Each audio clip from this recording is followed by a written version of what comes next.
Everybody, please have a seat. Thank you. Well, good evening, everybody. On behalf of Michelle and myself, welcome to the White House. Over the past 8 years, this has always been one of our favorite nights. And this year, I was especially looking forward to seeing how Joe Walsh cleans up. Pretty good. I want to begin by once again thanking everybody who makes this wonderful evening possible, including David Rubenstein, the Kennedy Center trustees. I'm getting a big echo back there. And the Kennedy Center president, Deborah Rutter. Give them a big round of applause.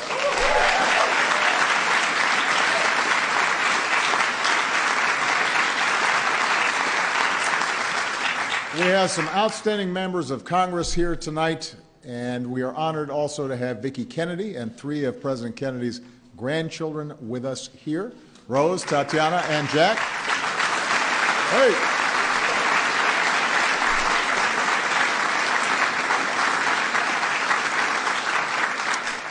So the arts have always been part of life at the White House because the arts are always central to American life. And that's why over the past 8 years, Michelle and I have invited some of the best writers and musicians, actors, dancers to share their gifts with the American people and to help tell the story of who we are and to inspire what's best in all of us.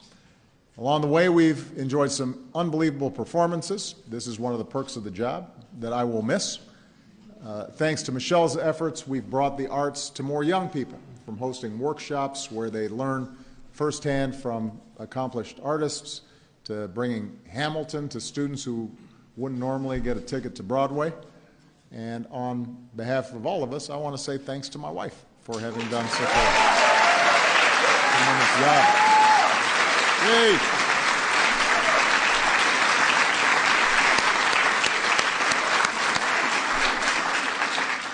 Yay! And she's always looked really good doing it. She does. This is part of how we've tried to honor the legacy of President and Mrs. Kennedy.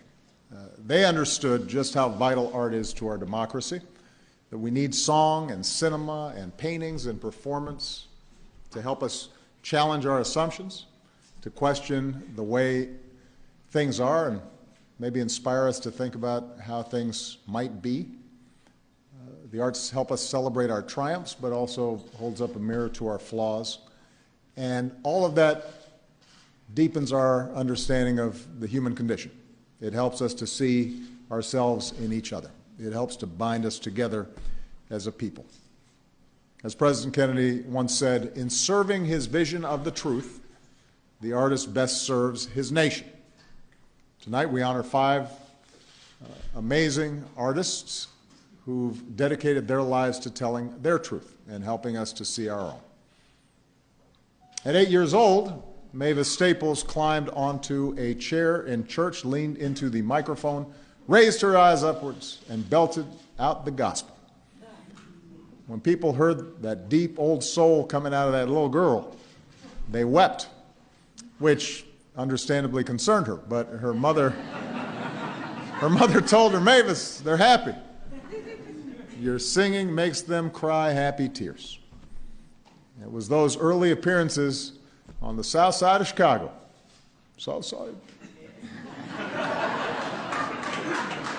With Mavis, her siblings, their father, Roebuck Pops Staples, that launched the legendary Staples Singers.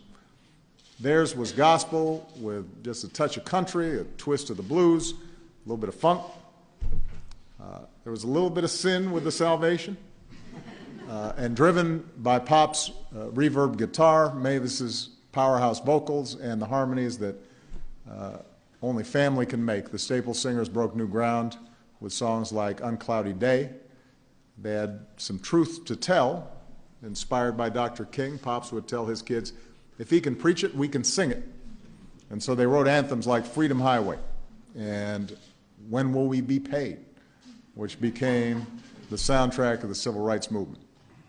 As a solo artist, Mavis has done it all and worked with just about everybody, from Bob Dylan to Prince to Jeff Tweedy, on albums like We'll Never Turn Back and One True Vine, she still is singing for justice and equality and influencing a new generation of musicians and fans.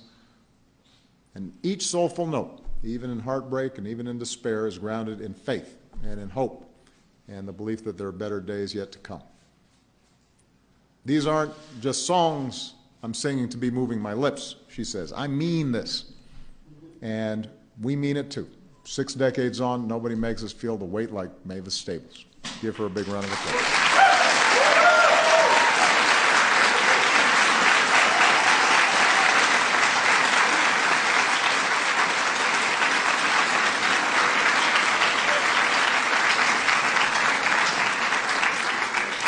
Al Pacino calls the theater his flashlight. It's how he finds himself, where he sees truth.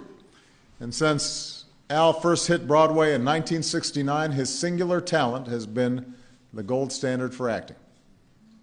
A great playwright once compared the way Al inhabits his characters to the way Louis Armstrong played jazz. One director said that while some actors play characters, Al Pacino becomes them. And we've all seen it. In the span of 5 years, you think about it, he became Serpico, became Sonny Wurtzitz, twice became Michael Corleone for, let's face it, what got to be the 2 best movies of all time. Became Tony Montana on screen, then became the owner of a couple of Tonys on the stage. And he's always been this way. At 13, Al committed so profoundly to a role in the school play that when his character was supposed to get sick on stage, Al actually got sick on stage. I am not sure how audiences felt about that, but later when he played Richard III and Jackie Kennedy visited him backstage, the actor playing this self-absorbed king didn't even stand up to greet actual American royalty, which he says he still regrets. Through it all, Al has always cared more for his flashlight than the spotlight.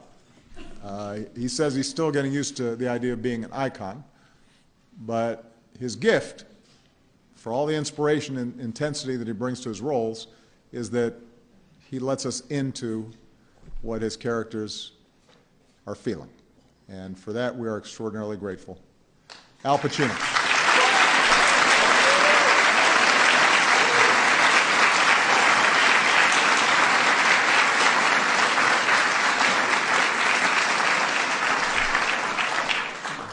In the late 60s, James Taylor got the chance to audition in front of Paul McCartney and George Harrison. Ringo, I don't know if you were there, but this is a true story. I was as nervous as a chihuahua on methamphetamines, is what James Taylor says, which is exactly the kind of metaphor that makes him such a brilliant songwriter.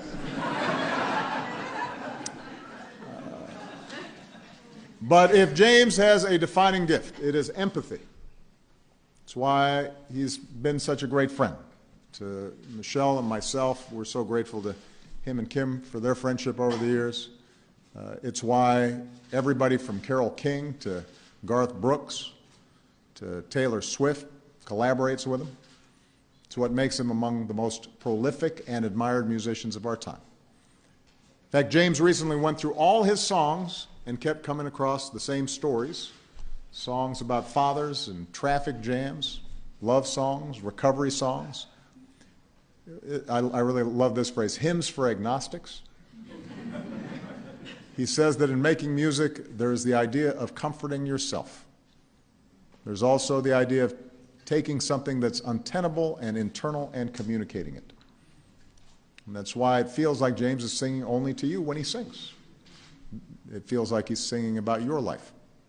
The stories he tells and retells dwell on our most enduring and shared experience. Carolina on My Mind is about where you grew up, even if you didn't grow up in Carolina. Mean Old Man is probably somebody you know. Angels of Fenway. Well, actually, that's just about the Red Sox. So if you're a White Sox fan, you don't love that song, but it's okay. James is the consummate truth teller about a life that can leave us with more unresolved questions than satisfying answers, but holds so much beauty that you don't mind. And from his honesty about his own struggles with substance abuse to his decades of progressive activism, James Taylor has inspired people all over the world and helped America live up to our highest ideals. Thank you, James Taylor.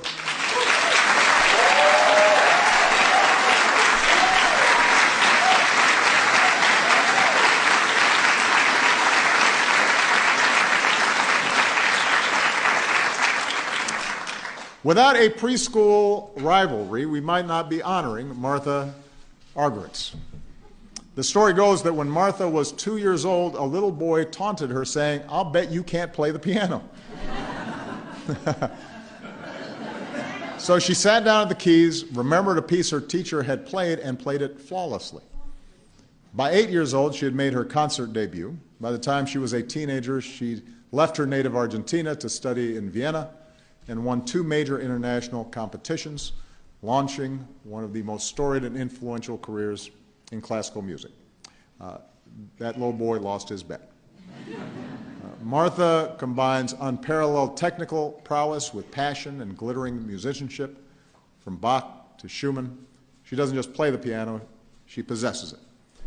Martha can charge through a passage with astonishing power and speed and accuracy, and in the same performance uncover the delicate beauty in each note. As a critic once wrote, she is an unaffected interpreter whose native language is music. But what truly sets her apart and has cemented her place as one of the greatest pianists in modern history is her dogged commitment to her craft. In an age of often superficial connections where people too often seek fame and recognition, Martha has been guided by one passion, and that is fidelity to the music. She can only be herself, and that is the truest mark of an artist. And the result is timeless, transcendent music for which we thank Martha Argerich.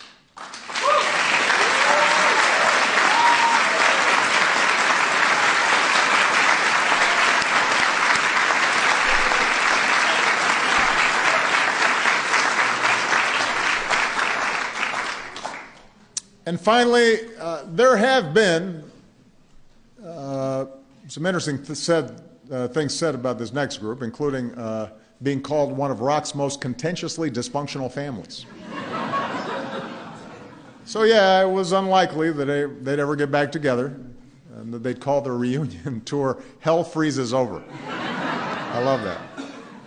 But here's the thing. When you listen to the Eagles, you hear the exact opposite story, and that is perfect harmony. You hear it in the crisp, overpowering a cappella chords of Seven Bridges Road, dueling guitar solos in Hotel California, complex, funky riffs opening life in the fast lane. It's the sound not just of a California band, but one of America's signature bands, a supergroup whose greatest hits sold more copies in the United States than any other record in the 20th century. And the 20th century had some pretty good music. So here tonight we have 3 of the Eagles.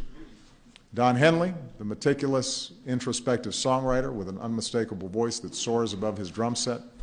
Timothy Schmidt, the bass player and top line of many of those harmonies.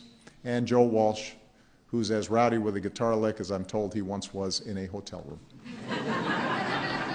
Twice.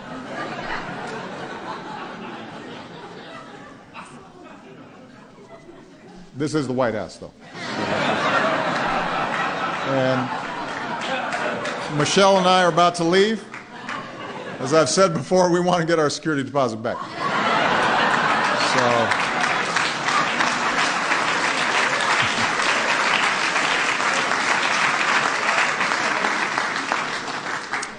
But of course, the Eagles are also the one and only Glenn Frey. And we all wish Glenn was still here with us. We are deeply honored to be joined by his beautiful wife, Cindy, and their gorgeous children. Because the truth is that these awards aren't just about this reception or even the show we have this evening, which will be spectacular. The Kennedy Center honors are about folks who spent their lives calling on us to think a little harder and feel a little deeper and express ourselves a little more bravely and maybe take it easy once in a while. and that is Glenn Frey, the driving force behind a band that owned a decade and did not stop there. We are all familiar with his legacy, and the music of the Eagles will always be woven into the fabric of our nation. So we are extraordinarily honored to be able to give thanks for the Eagles, and what's true for them is true for all of tonight's honorees. Remarkable individuals who've created the soundtrack to our own lives on road trips, in jukebox diners, folks who've mesmerized us on a Saturday night out at the movies or at a concert hall. Mavis Staples, Al Pacino, James Taylor, Martha Argerich, the Eagles, their legacies are measured not just in terms of works of art, but the lives they've touched and creating a stronger and more beautiful America. They're artists who have served our nation by serving their truth, and we're all better off for it. So, before we transport ourselves to what I'm sure will be a spectacular evening, please join me in saluting our extraordinary 2016 Kennedy Center honorees.